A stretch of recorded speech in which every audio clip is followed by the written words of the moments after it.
పోరాడు అల్లూరి సీతారామరాజు, భగత్ సింగ్, ఆజాద్ చంద్రశేఖర్ వీళ్ళెవరు స్వతంత్రం వచ్చినాక లేరాళ్ళు. కానీ వాళ్ళందరికీ చరిత్రలో కొన్ని పేజీలు ఉన్నాయా లేవా?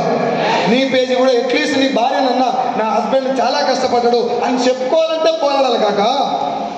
మనిషి పుట్టిందే పోరాటం. పొద్దుగాల నుంచి సాయంత్రం దాకా పోరాటం వైపు ఉండి పండుకొని చూడు, ఇంట్లో ఉండి చూడు.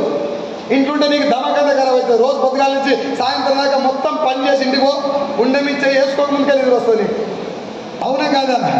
అందరం కలిసి పోరాడి నా టీం ద్వారా నేను సమాజానికి ఎంతో కొంత చేయాలని చెప్పి మా ఎంఎస్ఆర్ గారు ఎప్పుడు స్టేజ్ మీద, సైదుల్ సార్ నీకు 2 కాళ్ళు గట్టిగా ఉంటే కాళ్ళు లేనని ఎత్తుకపో, 2 చేతులు గట్టిగా ఉంటే చేతులు లేనుడికి చేయుతా. నువ్వు నీ దగ్గర 2 కళ్ళు మంచిగా ఉంటే కళ్ళు లేనోని ఎత్తుకపోయి రోడ్డు దాటి, నీ దగ్గర డబ్బు బాగుంటే డబ్బు లేనోనికి అండగా నిలబడు.